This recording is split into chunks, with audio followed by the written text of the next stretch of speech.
আসসালামু আলাইকুম রহমতুল্লাহ। বিশ্বনবী সাল্লাল্লাহু আলাইহি ওয়াসাল্লাম বলেছেন, যেভাবে সালাম দিবে তার থেকে আরো সুন্দর করে উত্তর দেওয়ার কথা। তাইলে আমার সালামটা যতটুকু সুন্দর না হবে, তার থেকে আপনাদের উত্তরটা কি হতে হবে? আরো সুন্দর। আসসালামু আলাইকুম রহমতুল্লাহ। ইন্নাল হামদালিল্লাহি নাহমাদুহু ওয়া নাস্তাঈনুহু ওয়া নাস্তাগফিরুহু ওয়া নু'মিনু বিহি ওয়া নাতাওয়াক্কালু আলাইহি ونعوذ بالله من شرور أنفسنا ومن سيئات أعمالنا من يهده الله فلا مضل له ومن يضلله فلا هادي له ونشهد أن لا إله إلا الله ونشهد أن سيدنا محمدا عبده ورسوله الذي أرسله بالحق بشيرا ونذيرا وداعيا إلى الله بإذنه وسراجا منيرا فقد قال الله تعالى في كلامه المجيد والفرقانه الحميد সবাই পড়েন আউযু বিল্লাহি মিনাশ শাইতানির রাজিম বিসমিল্লাহির রাহমানির রহিম ইয়া আইয়াতুহান নাফসুল মুতমাইন্না ইরজিই ইলা রাব্বিকি রাদিয়াতাম মারদিয়া ফাদখুলি ফি ইবাদি وادخلي جنتي وقال الله تعالى في شان حبيبي إن الله وملائكته يصلون على النبي يا أيها الذين آمنوا صلوا عليه وسلموا تسليما اللهم وعلى آله سيدنا এসো হে রাসূল আবার ফিরি আমাদের মাঝে রে নতুন করে খুতবা দিতে কাবার মিনার পরে আল্লাহুম্মা সাইয়্যিদিনা মাওলানা মুহাম্মদ মাওলানা নবীর নামে দুরূদ শরীফ পড়িবে যে জন তার জন্য যে হারাম হবে জাহান্নামের আগুন আল্লাহুম্মা সাল্লি আলা سيدنا مولانا محمد وعلى آله سيدنا لا إله إلا الله لا إله إلا الله لا إله إلا الله لا إله لا إله লা ইলাহা ইল্লাল্লাহু মুহাম্মাদুর রাসূলুল্লাহ সুবহানাল্লাহ ওয়ালহামদুলিল্লাহ লা ইলাহা ইল্লাল্লাহ সুবহানাল্লাহ লা ইলাহা ইল্লাল্লাহু মুহাম্মাদুর রাসূলুল্লাহ সাল্লাল্লাহু। রূপের বড়াই করিস না রে, রূপ চিরদিন থাকে না। রূপের বড়াই করিস না রে, রূপ চিরদিন থাকে না। নিজের মুখটা দেখা একদিন হইবে রে তোর যন্ত্রণা। নিজের মুখটা দেখা একদিন হইবে তোমার যন্ত্রণা। রূপের বড়াই কইরো না ভাই, রূপ চিরদিন থাকে না। রূপের বড়াই কইরো না বোন, রূপ চিরদিন থাকে না। নিজের মুখটা দেখা একদিন হইবে তোমার যন্ত্রণা। নিজের মুখটা দেখা একদিন হইবে রে তোর যন্ত্রণা। সময় হইল বড় শিক্ষক, সব দিবে শিখাইয়া। সুখের জীবন থাকবে না রে, দেখবে না কেউ চাইয়া। সময় হইল বড় শিক্ষক, সব দিবে শিখাইয়া। সুখের জীবন থাকবে না রে, দেখবে না কেউ চাইয়া। মরার আগে মরবি রে তুই, জ্বালা সইতে পারবি না। মরার আগে মরবি রে তুই, জ্বালা সইতে পারবি না। নিজের মুখটা দেখা একদিন হইবে তোমার যন্ত্রণা। নিজের মুখটা দেখা একদিন হইবে রে তোর যন্ত্রণা। কিসের এত বড়াই তোমার মাটির দেহ লইয়া। ময়রা দেখো পোকামাকড় শেষ করবে সব খাইয়া। কিসের এত বড়াই তোমার মাটির দেহ লইয়া। ময়রা দেখো পোকামাকড় শেষ করবে সব খাইয়া। এই দুনিয়া ছাড়তে হবে, অহংকার আর কইরো না।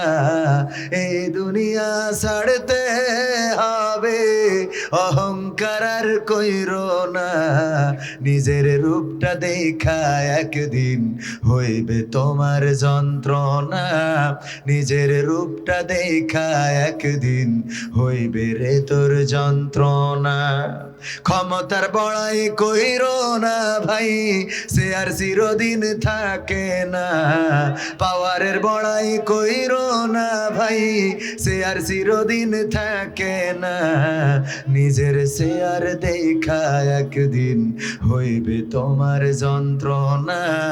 নিজের শেয়ার দেখা একদিন হইবে রে তোর যন্ত্রণা।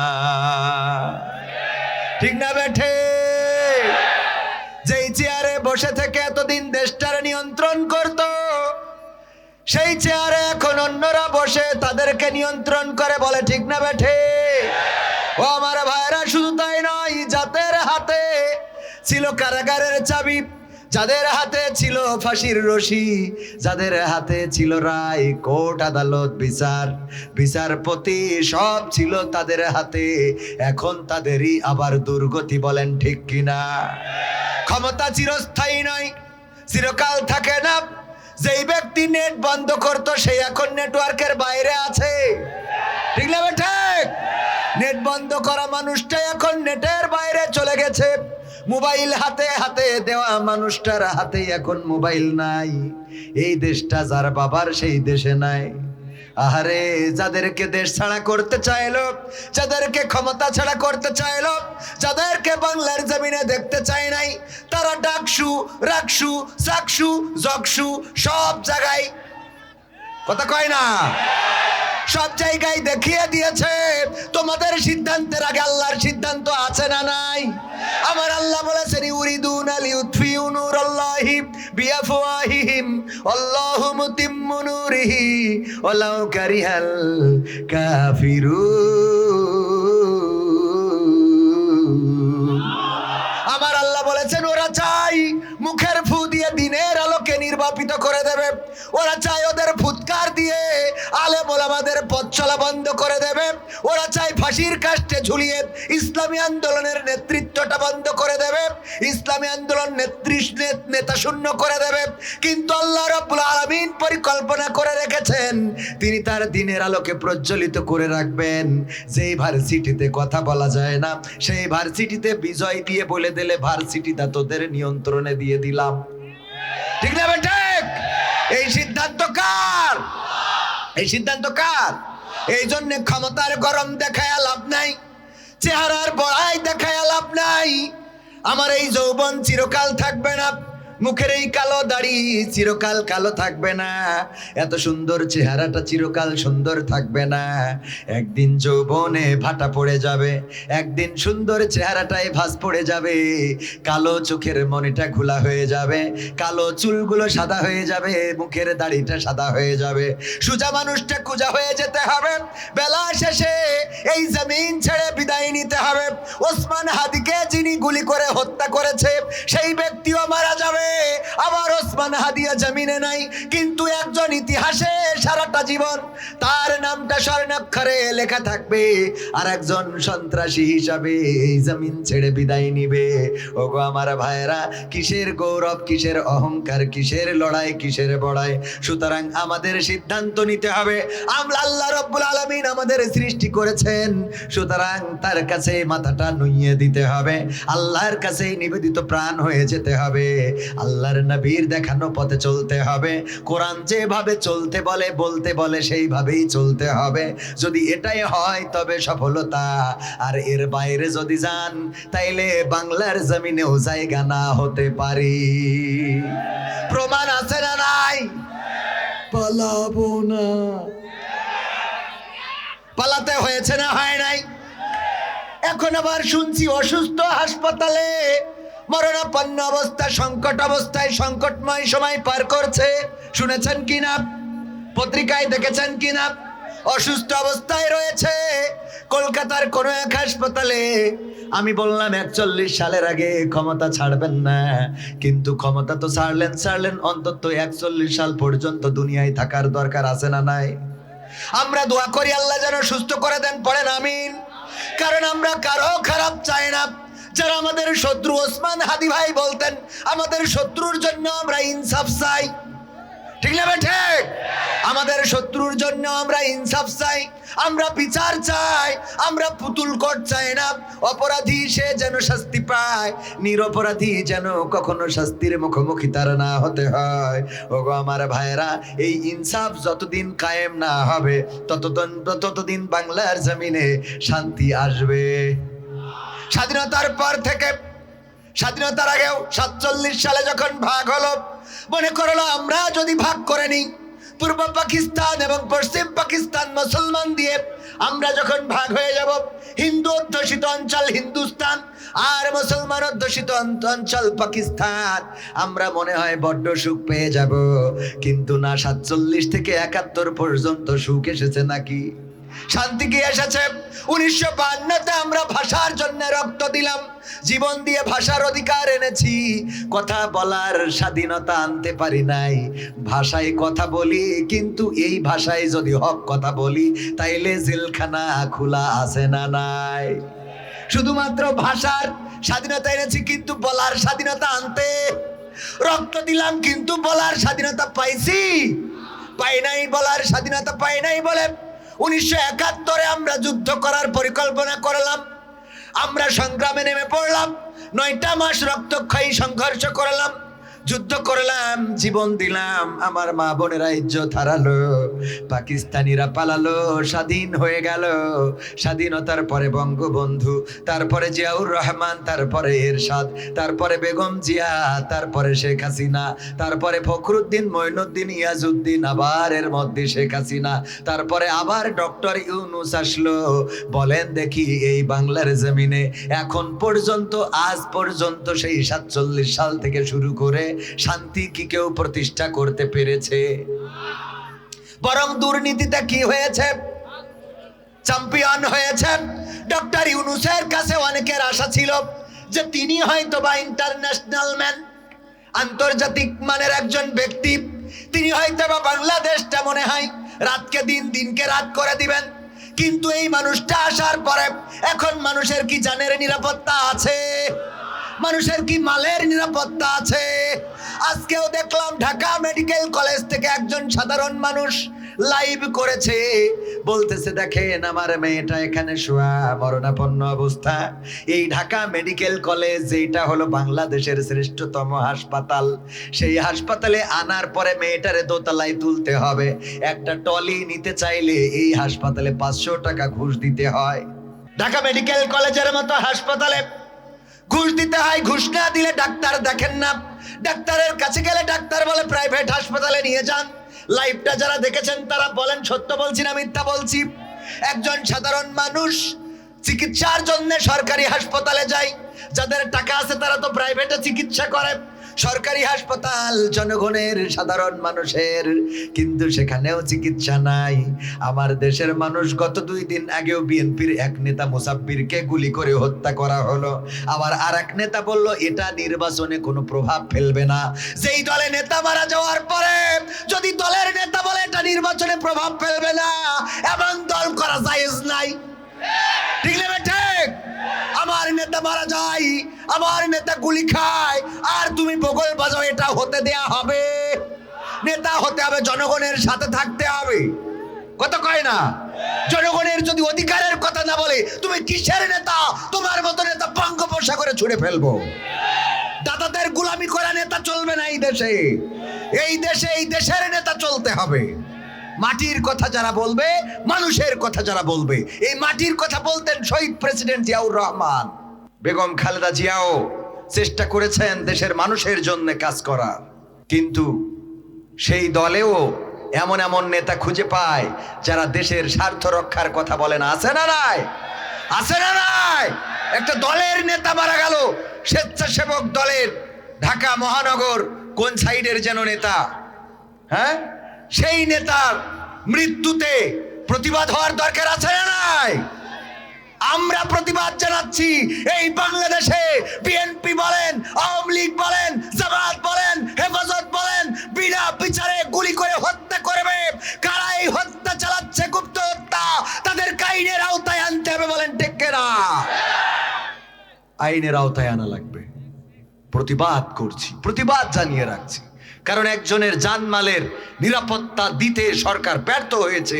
নিরাপত্তা না দিয়ে মাহফিল বন্ধ করে। অনেক জায়গায় এখন মাহফিলের পারমিশন নিতে হয়। খুন বন্ধ করতে পারে নাই, নির্বাচনকে কেন্দ্র করে নাকি মাহফিলে এখন কথা বলা যাবে না, মাহফিল করা যাবে না নির্বাচনকে কেন্দ্র করে। অথচ নির্বাচনকে কেন্দ্র করে খুন বন্ধ করতে পারে নাই, ধর্ষণ বন্ধ করতে পারে নাই, জেনা বন্ধ করতে পারে নাই, চুরি বন্ধ করতে পারে নাই, ডাকাতি বন্ধ করতে পারে নাই, ছিনতাই বন্ধ করতে পারে নাই। যেইগুলো তাদের যেই কাজের জন্য দায়িত্ব দিয়া সেইগুলো বন্ধ করতে পারে নাই, এসে বলে মাহফিল করা যাবে না। আছে না নাই? এগুলো ভুয়া। কি বলেন? কি? সবাই বলেন কি? কি কি কি? এগুলো ভুয়া। আইনের চেয়ারে বসে আছে, আইন আদালতের ওসমান হাদির খুনিকে এখন পর্যন্ত ধরতে পারে নাই, মাহফিল বন্ধ করে। এগুলো কি? চেয়ারে বসে আছে, সবগুলো ভুয়া। কাজের কাজ করতে পারে না, আকাম করে বেড়ায়। খুন বন্ধ নেই, চুরি বন্ধ নেই, ছিনতাই বন্ধ নেই, দুর্নীতি বন্ধ নেই। হাসপাতালে দুর্নীতি, স্কুলে দুর্নীতি, শিক্ষক নিয়োগে দুর্নীতি, বই নিতে দুর্নীতি, সব জায়গায় দুর্নীতি দুর্নীতি দুর্নীতি। বন্ধ করতে পারে নাই। বন্ধ করবে কি? যে কটা উপদেষ্টা আছে বেশিরভাগ তারাও তো দুর্নীতিগ্রস্ত। ঠিক না বেটে? এসব ভুয়া। চেয়ারে বসে আছে, চেয়ার পাইলেই এটা ম্যাজিক একটা চেয়ার। ওগো আমার ভাইয়েরা, এখন দেখবেন ওই যে আমার যুবকেরা, ওরা আসছে সামনে ফেব্রুয়ারি, লাইলাতুল ফেব্রুয়ারি। কি ফেব্রুয়ারি? লাইলাতুল ফেব্রুয়ারি। এই উপলক্ষে প্রস্তুতি আছে না নাই? আমার যুবকেরা, যৌবনকালের ইবাদতটা আল্লাহ বড় পছন্দ করে। যৌবনকালে যদি কেউ এক ওয়াক্ত নামাজ পড়ে, আল্লাহ রাব্বুল আলামিন তার আমল নামায় 70 ওয়াক্তের সওয়াব লিখে দেন। বলেন সুবহানাল্লাহ। এক ওয়াক্ত যদি কেউ নামাজ আদায় করে, একবার যদি কেউ সিজদা দেয়, যৌবনকালে একবার সিজদা দিলে বৃদ্ধকালে 70 বার সিজদা দিলে যেমন হতো, যৌবনকালে একবার সিজদা দিলে তেমন হয়ে যায়। ওগো আমার যুবক ভাইয়েরা, এই সময় অন্যায় অপরাধ না করে আল্লাহর কাছে মাথা নত করার দরকার আছে না নাই? ও আমার গেটের সামনে দাঁড়ানো ভাইয়েরা, আমার রব বলেছেন, ইকরা কিতাবাকা কাফা বিনাফসিকাল ইয়াউমা আলাইকা হাসিবা। পড়ো তোমার কিতাব, পড়ে তুমি তোমার হিসাব করে দাও। তোমার হিসাব করার জন্য তুমি নিজেই যথেষ্ট। এই কথাটা আল্লাহ রাব্বুল আলামিন বলবেন পরকালের ময়দানে। বান্দাকে আমল নামার কিতাবটা হাতে দিয়ে দিবেন আর বলবেন, তোমার আমলটা তুমি পড়ো, তোমার হিসাবটা তুমি করো।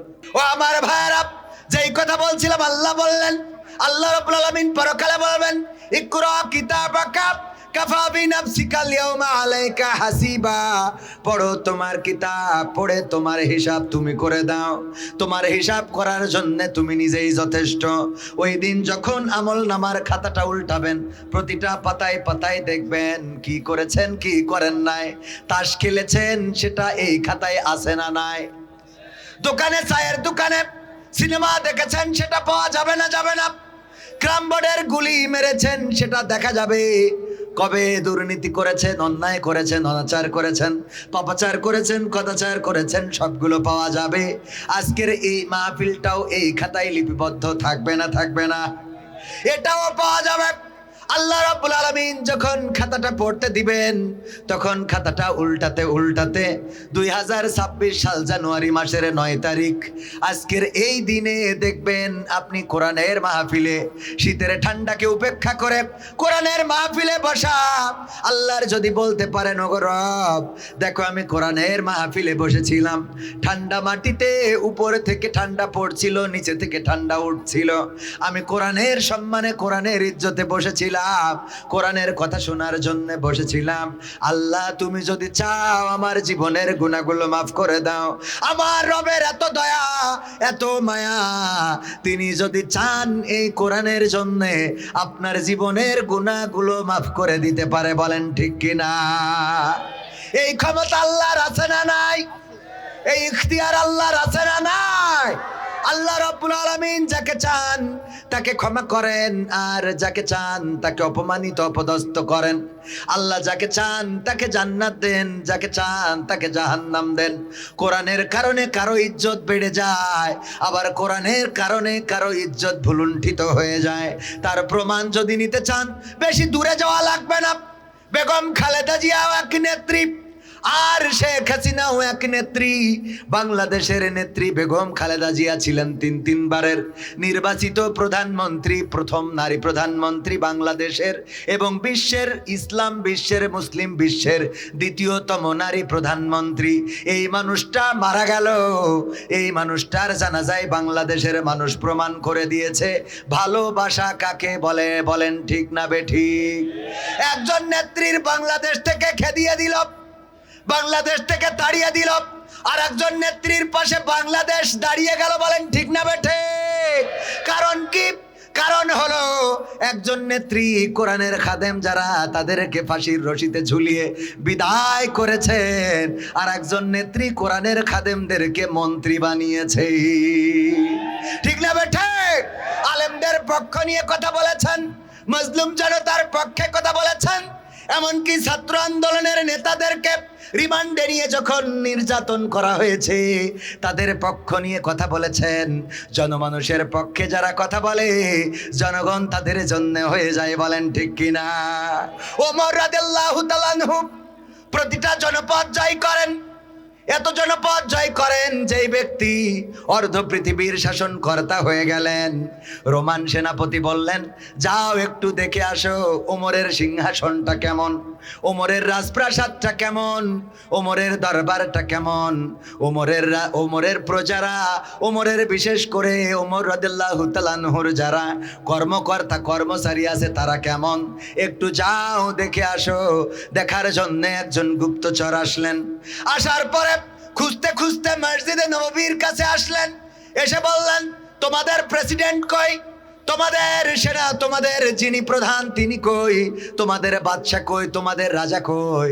বলল, আমাদের প্রেসিডেন্ট হয় না, আমাদের রাজা বাদশা হয় না, আমাদের একজন আমির হয়, নেতা হয়। তিনি এই জায়গায় তো ছিলেন, কিন্তু শুনেছি তার উট হারিয়ে গিয়েছে, এই জন্য উট খোঁজার জন্য গিয়েছেন। বলল, তার রাজদরবারটা কোথায়? বলল, আমাদের আমিরের কোনো রাজদরবার নাই, আমাদের আমির এই মসজিদে নববী, এই মসজিদে নববীতে বসেই রাজ্য পরিচালনা করেন। বলল, এখানে সিংহাসনটা কোথায়? দেখিয়ে দিল মাটির তৈরি করা, খেজুর গাছ দিয়ে তৈরি করা মেহরাবটা। বলল, ওই যে মাটির আসনে, মাটির তখতে বসে আমাদের প্রধান, আমাদের আমির, আমিরুল মুমিনিন ওমর রাদিয়াল্লাহু তাআলা আনহু রাষ্ট্র পরিচালনা করেন। বললেন, ঠিক আছে। তিনি গিয়েছেন কোন পথে? উট খোঁজার জন্য। দেখিয়ে দিল এই পথে। লোকটি হাঁটতে হাঁটতে যাইতে লাগলো, দেখলো একটা গাছের নিচে যখন ছায়া ছিল, সেই ছায়ার নিচে সম্ভবত শুয়েছিল। তিনি বুঝে নিলেন এই ছায়ার নিচে শুয়েছিল, কারণ সূর্যটা সরে গেছে, ছায়াটাও সরে গেছে। বালুর উপরে শোয়া, খেজুর গাছে একটা উট বাঁধা। ওমর রাদিয়াল্লাহু তাআলা আনহু শুয়ে আছেন, মাথার নিচেই নিজের হাতটা বালুর উপরে শোয়া, ক্লান্ত শ্রান্ত দেহ ওখানেই গড়িয়ে পড়েছেন। উটটা খুঁজে ক্লান্ত হয়ে গিয়েছেন, সেখানেই শুয়ে পড়েছেন, ঘুমিয়ে গিয়েছেন। শরীর থেকে ঘামগুলো ঝরে পড়ছে আর মাটি সেটা চুষে নিচ্ছে। মানুষের কাছে জিজ্ঞাসা করলেন লোকটিকে, বলল, ওই লোকটি হলো আমাদের আমিরুল মুমিনিন হযরত ওমর রাদিয়াল্লাহু তাআলা আনহু। ওই গুপ্তচর বললেন, আহারে, এমন একজন আমিরুল মুমিনিন জনগণের পাশে থাকেন এমন ভাবে যে তার নিরাপত্তার জন্য আর কোনো নিরাপত্তা রক্ষীর প্রয়োজন হয় না, আর কোনো শুটারদের প্রয়োজন হয় না, বন্দুকধারীদের প্রয়োজন হয় না। এই নেতা জনগণের অধিকার বুঝে দিয়েছে, এই জন্য জনগণ নেতার পাশে দাঁড়িয়ে গিয়েছে। ও আমার ভাইয়েরা, যেই নেতারা জনগণের মনের ভাষা বুঝতে পারে, জনগণের পক্ষে দাঁড়িয়ে যায়, জনগণও সেই নেতার জন্য জীবন বাজি রেখে দেয়। বলেন ঠিক কিনা? ওমর রাদিয়াল্লাহু তাআলা আনহুর আদর্শ থেকে আমাদের নেতাদের আদর্শ নেওয়া দরকার আছে। যারা নির্বাচনে দাঁড়াবেন, সে হোক বিএনপির, হোক জামাতের, হোক এনসিপির, হোক জাসদের, হোক বাসদের, যেটাই হোক না কেন, তারেক রহমান যেমন বলেছেন, ন্যায় নীতির আদর, বিশ্ব নবী সাল্লাল্লাহু আলাইহি সাল্লামের ন্যায় নীতির আদলে বাংলাদেশটা গড়ব। যদি বিশ্ব নবীর ন্যায় নীতির আদলে এই দেশ গড়তে হয়, তাহলে বিশ্ব নবীর খলিফারা কেমন করে রাষ্ট্র পরিচালনা করেছেন সেইগুলো জানার দরকার আছে না নাই? এই জন্য প্রতিটা নেতা কর্মীদের বলবো, ওমর রাদিয়াল্লাহু তাআলা আনহুর জীবন পড়ার জন্য, আবু বকর রাদিয়াল্লাহু তাআলা আনহুর জীবন পড়ার জন্য, ওসমান রাদিয়াল্লাহু তাআলা আনহুর জীবন পড়ার জন্য, হযরত আলী রাদিয়াল্লাহু তাআলা আনহুর জীবন পড়ার জন্য। এইগুলো পড়লে রাষ্ট্র পরিচালনার জন্য কেমন নেতা হবে। ওমর রাদিয়াল্লাহু তাআলা আনহু রাতের অন্ধকারে ঘুরছেন, ঘুরতে ঘুরতে দেখলেন এক বাড়িতে এক বুড়ি কি যেন জাল দেয়, চারিদিকে বাচ্চারা কান্নাকাটি করে, মাগো আর কত সময় লাগবে রান্না হতে, আর কত সময় পরে রান্না হবে গো মা, ক্ষুধার যন্ত্রণা তো সহ্য করতে পারি না। মা জননী বললেন, ওগো আমার সন্তানেরা, একটু অপেক্ষা করো, আর কিছুক্ষণ পরে রান্নাটা হয়ে যাবে। এই কান্না করতে করতে একজন একজন করে সব সন্তান ঘুমিয়ে গেল। ওই মহিলাটা নিজের চুলাটা বন্ধ করে দিল। ওমর রাদিয়াল্লাহু তাআলা আনহু বুঝলেন না, আরে কি রান্না করে এমন যে রান্নাটা শেষ হলো না, অথচ চুলাটা বন্ধ করে দিল, কারণ সন্তানদের তো খাওয়াতে পারে নাই, সন্তানরা সবাই ঘুমিয়ে গেল। ওমর রাদিয়াল্লাহু তাআলা আনহু সালাম দিয়ে বাড়িতে প্রবেশ করে বললেন, ওগো বুড়িমা, কি এমন রান্না করছিলে গো মা, যেই রান্নাটা শেষ হয় নাই কিন্তু তোমার সন্তানেরা ঘুমিয়ে গিয়েছে? বুড়িমা বললেন, ওগো মুসাফির, আমি জানি না কে তুমি, আমার হাড়ির দিকে চেয়ে দেখো, হাড়ির মধ্যে কিছু পাথর আছে, এই পাথরগুলো জ্বালাচ্ছিলাম, বলো দেখি পাথর কি কখনো সেদ্ধ হয়? ওমর রাদিয়াল্লাহু তাআলা আনহু বললেন, না, পাথর তো কখনো সেদ্ধ হতে পারে না। কেন পাথর জ্বালাচ্ছিলেন? বলল, আজ কয়েকটা দিন ধরে আমার বাড়িতে রান্না করার মতো কোনো খাবার নাই, রান্না করার মতো কোনো সম্পদ নাই, রান্না করার মতো কোনো অন্ন নাই। এই জন্য আমি ছোট ছোট নুড়ি পাথরগুলো খুঁজে আনলাম এবং সেই পাথর আমি হাঁড়িতে জাল দিচ্ছিলাম। এই জন্যে আমার সন্তানেরা ক্ষুধায় কাতর, ওদের সান্ত্বনা দিচ্ছিলাম যে ওরা যেন বোঝে মা কিছু একটা রান্না করছেন, রান্না শেষ হলে খাওয়াবে। এই সান্ত্বনা দেওয়ার জন্য আমি হাঁড়িতে জাল দিচ্ছিলাম। আমার সন্তানেরা ক্লান্ত হয়ে ঘুমিয়ে গিয়েছে।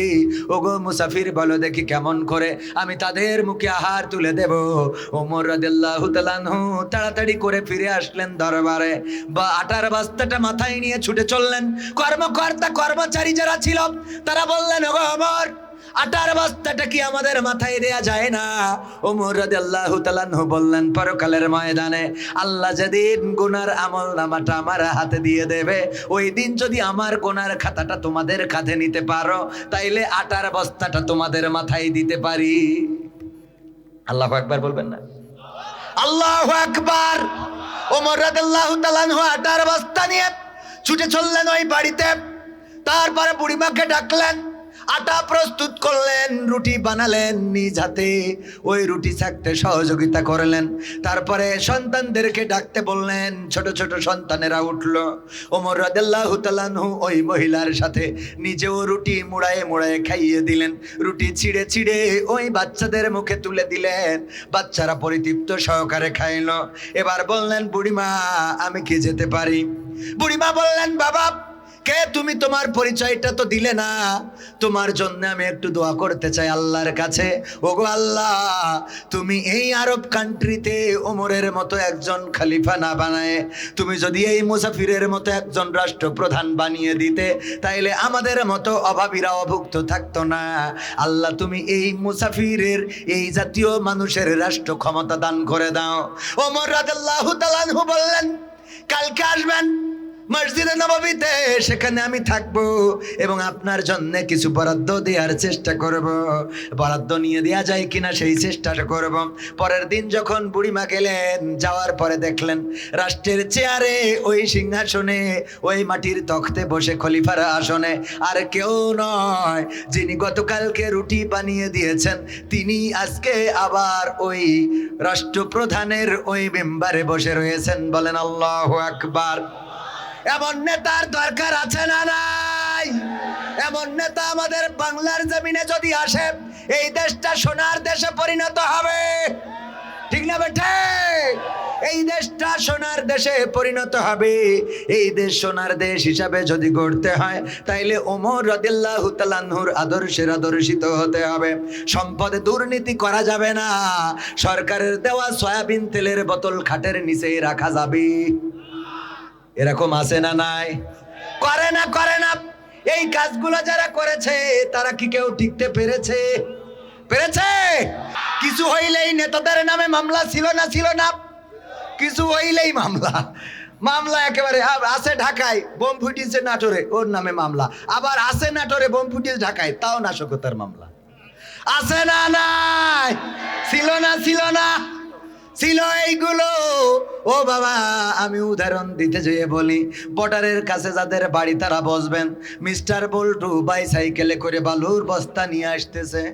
প্রশাসনের লোক দাঁড় করায় বলছে, এই বাইসাইকেলে কি বলছে? বালু। কয় বর্ডার দিয়ে তুমি বালু পাচার করো, এটা কোনো কথা হইল? মানুষে সোনা দানা ফেন্সিডিল ইয়াবা এগুলো পাচার করে। বল্টু এই বাইসাইকেলে এই বস্তার মধ্যে কি? বললো স্যার বালু। স্যার বালু নিয়ে যায়। বললো না, বালু না, নিশ্চয় এর মধ্যে কিছু আছে। স্যার চেক করে দেখেন। চেক করে দেখে না, ওর মধ্যে কিছু নাই, খালি বালু। ছেড়ে দিয়েছে। 2 দিন 4 দিন পরে আবার দেখে বল্টু বাইসাইকেলে করে এক বস্তা কি যেন নিয়ে যায়। বল্টু বাইসাইকেলে করে কি পাচার করো? স্যার বালু স্যার। কয় বর্ডার দিয়ে কেউ বালু পাচার করে, এটা কোনো কথা নাকি? আবার বালুটা চেক করে দেখেন, চেক করলো, করে দেখে না সত্যিই বালু, ছেড়ে দিল। এরপরে তৃতীয় আর একদিন দেখে বাইসাইকেলে করে বাস্তায় কি যেন নিয়ে যায়। বলল বাইসাইকেলে কি পাচার করো? বলল স্যার বালু স্যার। বালু ছাড়া কিছু নাই। বলল না, এই বালু হইতে পারে না, নিশ্চয় এর মধ্যে কিছু থাকতে পারে, পাঠাই দাও ঢাকায়, আমরা ল্যাবে চেক করে দেখবো। চেক করে দেখে না সত্যিই বাইসাইকেলে বালু। নাটোরে আপনার সিংড়ার বাজারে দেখা হয়েছে বল্টুর সাথে প্রশাসনের লোকের। বলতেছে ওরে বল্টু, এই নাটোরে সিংড়ার বাজারে যেহেতু দেখা হলো, তোর ওই বালুর বাস্তা তো কয়বার করে চেক করলাম, ঢাকায় পাঠালাম, পাঠানোর পরে দেখলাম আসলে এই বাস্তার মধ্যে বালু ছাড়া কিছু নাই। বল দেখি বর্ডার দিয়ে বাইসাইকেলে বালু কেন পাচার করিস? এই দেশে কি বালুর অভাব হয়ে গেল? সাইকেলে করে বালু কেন পাচার করা লাগবে? বলতেছে স্যার গো, আপনি আজকে সিংড়া বাজার মানে আমার বাজার, এই বাজারে এসে জিজ্ঞেস করেছেন, এখন সত্য বলবো না মিথ্যা বলবো? বললো বাড়ির পরে জিজ্ঞেস করেছি, মিথ্যা বলিস না রে বল্টু, কেন বাইসাইকেলে করে বালু পাচার করিস সেইটা ক।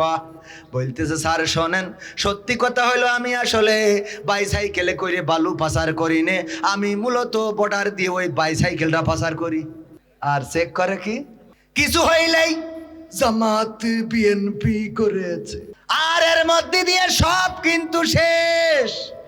কানাডায় বেগম পাড়ায় বাড়ি, সুইজারল্যান্ডের সুইস ব্যাংকে টাকা, বুর্জ খলিফায় ফ্ল্যাট, সিঙ্গাপুরে ব্যবসা, থাইল্যান্ডে যাই পিকনিকে, অসুস্থ হইলে সর্দি কাশি হইলে মাউন্ট এলিজাবেথে যায়।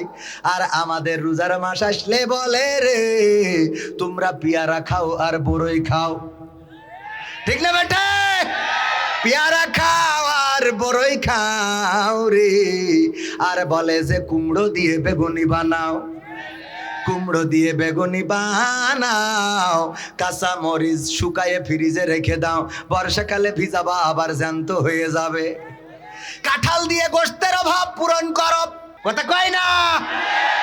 এই কথাগুলো বলে বাংলাদেশে রাজনীতি করা যাবে? প্রেসিডেন্ট যা খাবে আমরাও তাই খাবো। প্রেসিডেন্টের ফ্রিজে যদি গরম গরম খাবার থাকে, আমার জনগণ কেন পান্তা খাবে? কারণ আমরাই তো বলেছিলাম নেতা তুমি এগিয়ে চলো, আমরাই আছি তোমার সাথে, নেতা তোমার ভয় নাই, রাজপথ ছাড়ি নাই, আমার নেতা যেখানে আমরাই আছি সেখানে। নেতা এখন কি খায়? পোলাও কুরমা খায়, আমি কেন বিড়ি খাই? ঠিক না বেঠে? নেতা খাবে যা, জনগণও খাইতে হবে তা, ঠিক না বেঠে? এমন নেতা হতে হবে। এখনো সময় আছে আমার নেতারা, আশা করি কোরআনের আলোকে, আল্লাহর রাসূল সুন্নাহর আলোকে, আল্লাহর নবীর সুন্নাহর আলোকে জীবনটা সুন্দর করে নিয়ে এই বাংলাদেশে ন্যায় ইনসাফ কায়েম করে দেবে, জনগণের অধিকার বুঝে দেবে, জনগণের অধিকারে যেন বিনষ্ট না হয়। জনগণের জন্য রাজনীতি হতে হবে। ভালো কাজের প্রশংসা আছে না নাই? এখনো সৌদি আরবে গেলে প্রেসিডেন্ট জিয়াউর রহমান ওখানে নিম গাছ দিয়েছিলেন, সেটা দেখা যায়। ওই নিম গাছের নাম রেখেছে শাজারাতুজ জিয়া বা জিয়া ট্রি বলে তারা সম্বোধন করে থাকে। ও আমার ভাইয়েরা, সংবিধানে বিসমিল্লাহ সংযোজন করেছিল, বিসমিল্লাহির রহমানির রহিম, আল্লাহর প্রতি পূর্ণ আস্থা ও অবিচল বিশ্বাস নিয়ে রাজনীতি, এইগুলো করার কারণে প্রশংসিত হয়েছে বেগম জিয়া আলেমদের পক্ষে থাকার কারণে। আলেমদের কোনোদিন বেইজ্জতি করে কোনো কথা বলে নাই, আলেমদের কোনোদিন বেইজ্জতি করে নাই। এই জন্য তার জানা যায় হযরত মাওলানা মামুনুল হক, তারপরে ডক্টর মিজানুর রহমান আজহারি, শায়েখ আহমদুল্লাহ সহ প্রতিটা ইসলামী আন্দোলনের আমির নেতা কর্মী, তারা এসে ওই জানাজাটাকে, তারা জানাজায় এসে শরীক হয়ে প্রমাণ করে দিয়েছেন যে ভালো কাজ করে যে সম্মানও পাইছি, ঠিক না বেটা? এই জন্য ভালো কাজ করলে প্রশংসিত হবে, আর খারাপ কাজ করলে লাঞ্ছিত করবেন কে?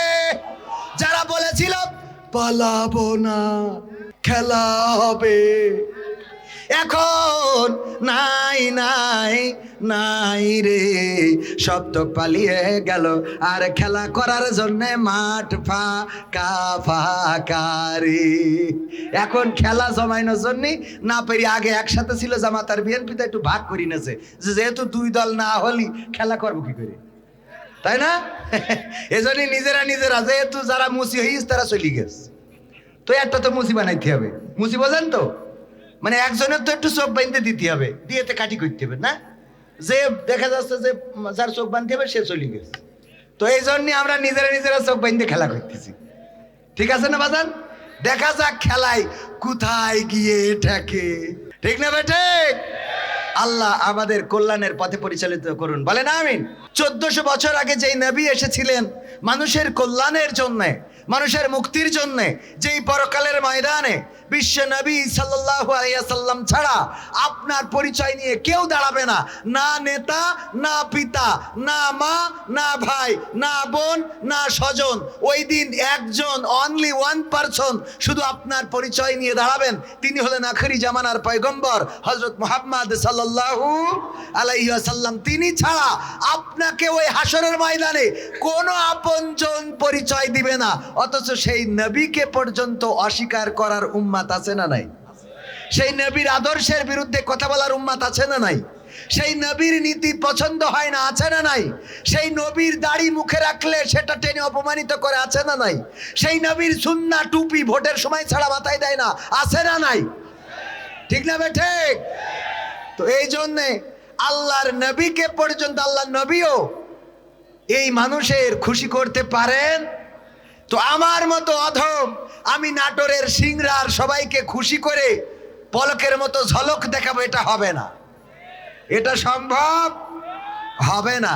সুতরাং একটু মনোযোগ সহকারে যদি আপনারা সহযোগিতা করেন আর আমিও যদি বলার সুযোগ পাই, তাইলে সেটা আমার এবং আপনাদের কাজে লাগবে। কার কার কার কাজে লাগবে? আমার কেন কাজে লাগবে? আমার আপনাদের দরকার, পরকালের ময়দানে আমিও বিপদে পড়ে যাব। আমারে আল্লাহ রাব্বুল আলামিন ধরে বলবে, তুই মাহফিল করি যে টাকা নিতি সেটা কই না দিছি আছে, কনে পাইছো এত টাকা নিয়ে? আর না, আমনি হুজুরির কবে না, তুই নিছিস, মাফ করে দিলাম। আমার এমন অনেক অপরাধ আছে, যেই অপরাধ মা জননী যদি জেনে যেত ভাত রান্না করে খাওয়াতো না। এমন অনেক অপরাধ আছে, যেই অপরাধ যদি আমার পিতা জেনে যেত বাড়িতে জায়গা দিত না। এমন অনেক অপরাধ আছে, যেই অপরাধ আমার স্ত্রী যদি জেনে যেত সংসারটা টিকতো না। এমন অনেক অপরাধ আছে, যেই অপরাধ আমার সন্তান জেনে গেলে বাবা বলে ডাকতো না। এমন অনেক অপরাধ আছে, যেই অপরাধ গ্রামের মানুষ যদি জেনে যেত আমাকে মসজিদে ঢুকতে দিত না। এমন অনেক অপরাধ আছে, যেই অপরাধ যদি আজকে আপনারা জেনে যেতেন এই মাইকে গলাবাজি করতে দিতেন। এমন অনেক অপরাধ আছে পৃথিবীর কোনো মানুষ জানে না, জানি আমি আর জানে আমার আল্লাহ। জানেন কে? আল্লাহ রাব্বুল আলামিন জানেন। এমন অনেক অপরাধ আছে যেটা লোক সমাগমে, লোকের সামনে, লোক সম্মুখে যদি প্রকাশ হয়ে যেত তাইলে আমার ওয়াজ শোনার মতো মানুষ পাওয়া যেত না। ও আমার ভাইরা, এমন অপরাধের অপরাধী আমি পরকালের ময়দানে বিপদে যখন পড়ে যাব, এই সিংড়ার কোন একজন মানুষের সাথে যদি দেখা হয় হাসরের মাঠে, দেখবেন যে আমি বাঁ দিকে চলে যাচ্ছি জাহান্নামের দিকে। আপনারা বলবেন, হুজুর ওই দিকে তো জাহান্নাম কেন যান, ওই দিকে তো জাহান্নাম কেন যান আপনি? বলবো, আমার তো কিছু করার নাই, আটকে গিয়েছি আমি, বিপদে পড়েছি আমি। কারণ কি হুজুর, আপনার ওয়াজ শুনে আমরা নামাজি হয়েছিলাম, রোজাদার হয়েছিলাম, দাড়ি রেখেছিলাম, টুপি পরেছিলাম, ভালো কাজ করার কারণে আল্লাহ জান্নাত দিয়েছে, আর আপনি যান জাহান্নামে, এটা কেমন কথা? আমি বলবো, বাবা রে, আমি যা বলতাম তা আমি কাজে করতাম, যা বলতাম কাজে করতাম না।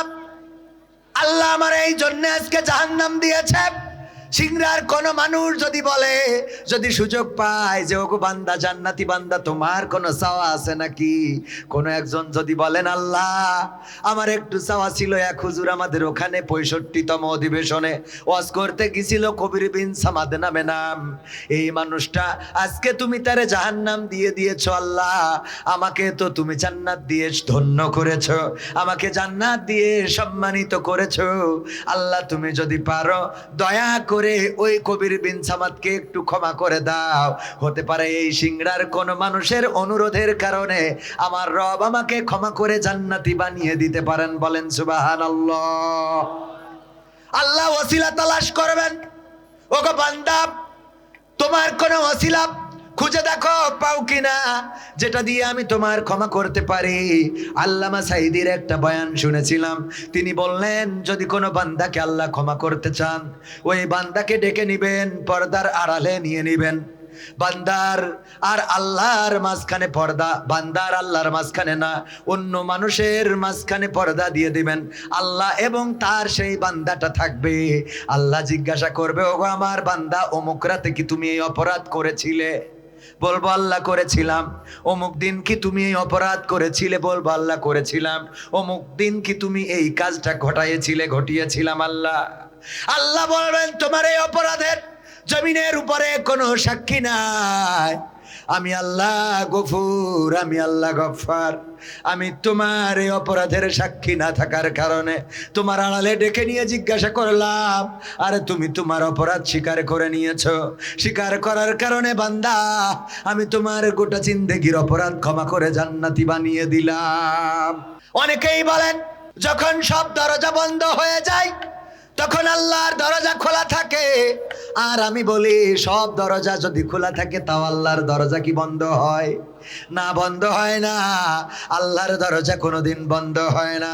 অনেকেই বলে সবার দৌড় যখন শেষ হয়ে যায় তখন আল্লাহর দৌড় শুরু হয়। আর আমি বলি সবাই যখন একসাথে দৌড়ায় আল্লাহ সেই সাথে দৌড়ানোর সহযোগিতা রাখে না। আমার রব তো এমন রব, আপনি একবার যদি ডাক দেন আল্লাহ, বলেন আল্লাহ, একবার যদি ডাক দেন আল্লাহ, আমার নবী বলেছেন আল্লাহ 10 বার ডাকের সাড়া দেন। আল্লাহু আকবার। আল্লাহ 10 বার ডাকের সাড়া দেন আর বলেন বান্দা তোমার কিসের প্রয়োজন তুমি বলো, বান্দা তুমি কি চাও, বান্দা তোমার চাওয়াটা কি বলে দাও। আমরা একবার ডাকলে আল্লাহ 10 বার সাড়া দেন। বিশ্বনবী সাল্লাল্লাহু আলাইহি সাল্লাম বলেছেন আল্লাহ রাব্বুল আলামিনের দিকে যদি কেউ একটা কদম বাড়িয়ে দেয় আল্লাহ তার দিকে কুদরতি কদমটা 10 কদম বাড়িয়ে দেন। আমরা আল্লাহকে চিনলাম না, আল্লাহকে বুঝলাম না, আল্লাহকে খুঁজলাম না, আল্লাহকে চাইলাম না।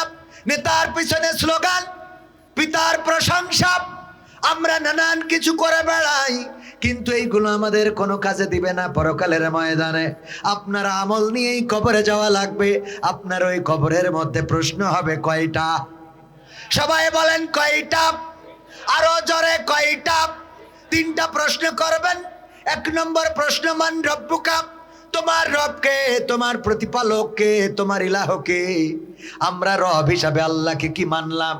আল্লাহকে যদি মানতাম তাইলে কি আর বাজার ভর্তি লোক থাকতো? আর মসজিদটা মুয়াজ্জিনে আজান দেয়, মাঝে মাঝে ইমাম আর মুয়াজ্জিন ছাড়া লোকের দেখা পাওয়া যায়। এরকম মসজিদ আছে না নাই? মসজিদ আছে কিন্তু মুসল্লি নাই। কিন্তু একটা বাজার দেখান যেই বাজার আছে কিন্তু ক্রেতা নাই। বাজারে লোক ভর্তি, কেনা লাগুক আর না লাগুক, শুধু লোক ভর্তি না। আমি বললাম আল্লাহ কিয়ামতের আগে অনেক কিছু তুলে নেবে, মায়া মমতা তুলে নেবে, মানুষের হায়া কায়া তুলে নেবে। নারীদের লজ্জা, নারীর ভূষণ, এই লজ্জাটা আল্লাহ তুলে নিয়েছে, ঠিক না বে ঠিক? লজ্জাটা এখন নাই। এই বছর এসে দেখলাম আল্লাহর একটা জিনিস তুলে নিয়েছে, আমার মন বলে সেইটা হইলো নারীদের থেকে আল্লাহ শীতটাও তুলে নিয়েছে। ওদের শীত বলে কিছু নেই। সকালবেলা সূর্য ওঠে নাই, কম্বলটা ছাড়তে ইচ্ছা করে না, কিন্তু মা বোনেরা বাজারে ভরা, কোলের মধ্যে বাচ্চা। ওই নেদা বাচ্চাটা যদি কথা বলতে পারতো তাইলে বলতো, মা আমি পদত্যাগ করলাম, তোর মতো মারে মা বইলে মানতি পারলাম না রে। ঠিক না বেঠে?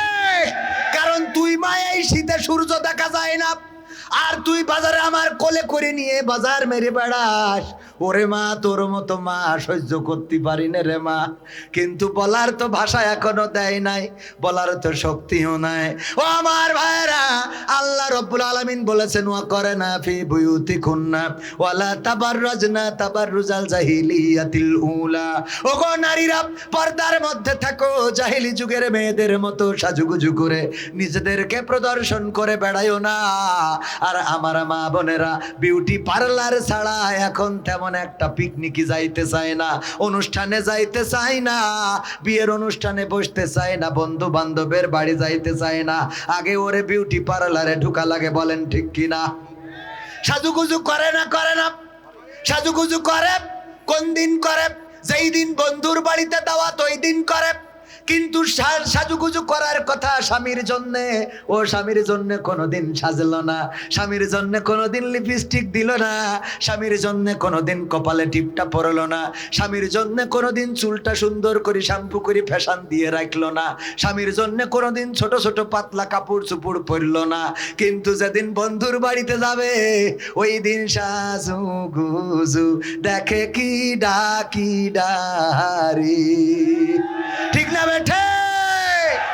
এই জন্য স্বামীও ওই পরিমণি দেখে বেড়ায়, স্বামীও কারিশমা কাপুর না কি যেন, কারিনা কাপুর, ঐশ্বরিয়া রায়, রুনা লায়লা, তারপরে রাশমিকা মান্দানা, এইগুলো দেখে বেড়ায়। কারণ তুমি তো ওদের মতো, তোমার চেহারাও তো খারাপ না। তুমি মাঝে মাঝে যদি এইরকম সাজে থাকতে, তাইলে ও কিন্তু চায়ের দোকানে আর পরিমণিরে দেখে বলতো না, ঠিক না বে ঠিক? এইগুলো স্বামীর জন্য সাজার দরকার আছে না নাই? কিন্তু স্বামীর জন্য সাজে না, সাজে বন্ধু। আপনার বলা ঠিক হবে না, মুরব্বী মানুষ, ইয়াংদের সাজে কার জন্য? কার জন্য? বন্ধু বান্ধবের জন্য। সারা বছর পর্দা করে, বুরকা পরে, ও আল্লাহওয়ালা। কিন্তু যেদিন গায়ে হলুদ, ওই দিন ওরে বাবা হলদে শাড়ি পরে ডিজের তালে তালে কাদার মাখামাখি আছে না নাই? আছে না নাই? আবার আমার যুবকেরা কয়েকদিন আগে দেখলাম এক জায়গায় প্রশ্ন দিয়েছে, হুজুর মুসলমানের অনুষ্ঠান মানে সুন্নাতে খাতনা, এই সুন্নাতে খাতনার অনুষ্ঠানে ডিজে বাজায়, আপনাদের এই দিকে বাজায় না? হ্যাঁ, পাবনায় সেদিন দেখি ওরে কুপাকুপি। আমি বললাম কি ব্যাপার? তা বলছে মুসলমানি দেবে একজনের। আবার সিরকুট দিয়েছে যে হুজুর এই সুন্নাতে খাতনা অনুষ্ঠানে ডিজের কুপাকুপি করে, এটা কি জায়েজ আছে?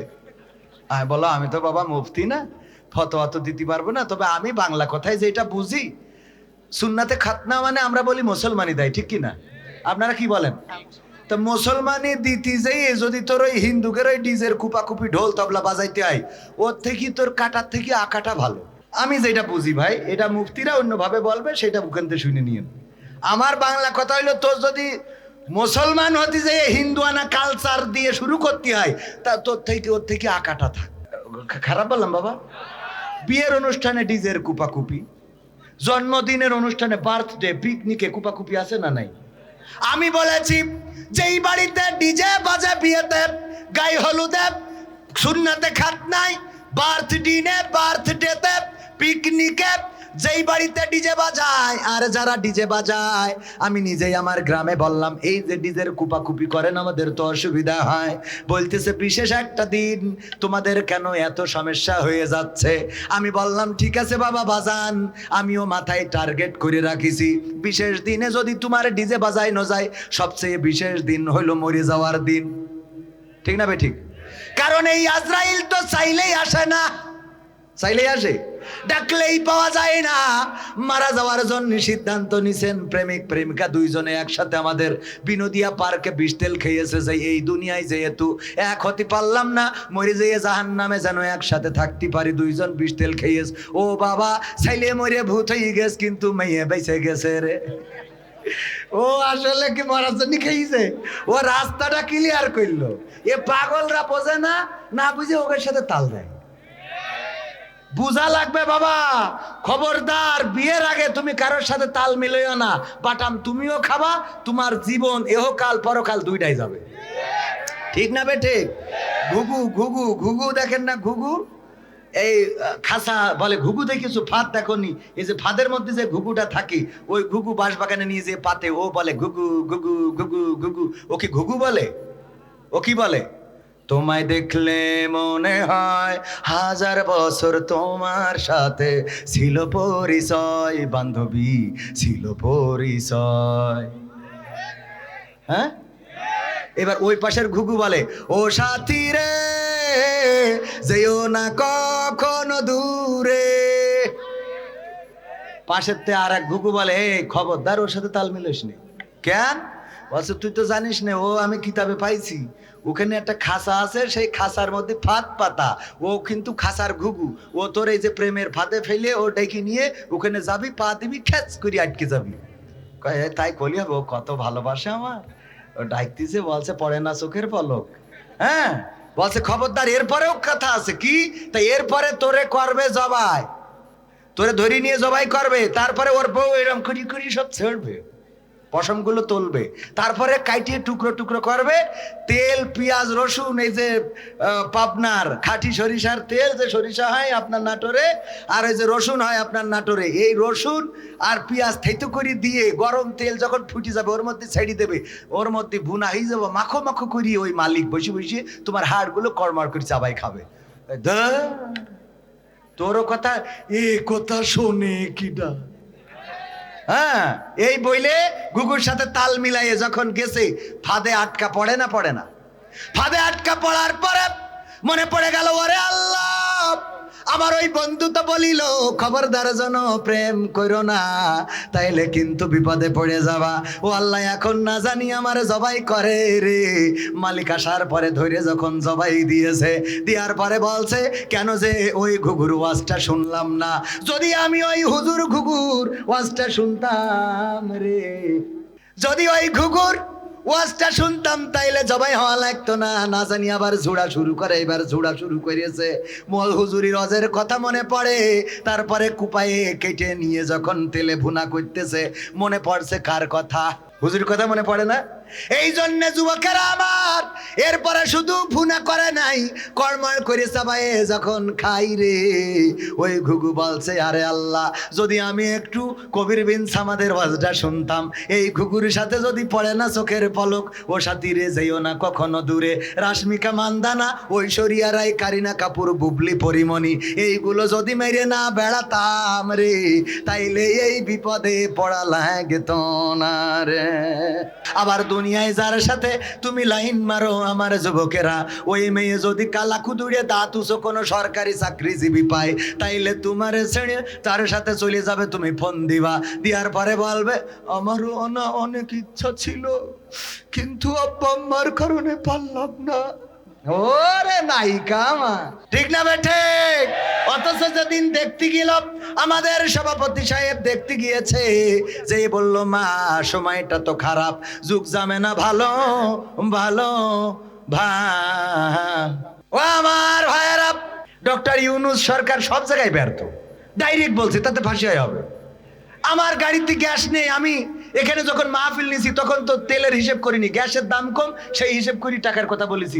আজকে যে তেল দিয়ে চালায় আসতে হইলো, গ্যাসের দাম, গ্যাস দিচ্ছে না বলি, এই টাকা তো হুজুরা দেবে না, তাহলে ডক্টর ইউনূস আমার পাশ দিচ্ছে না, কথা কয় না, ঠিক না ভাই? ঠিক, কারণ তেল দিয়ে গাড়ি চালালে খরচ বেশি না কম?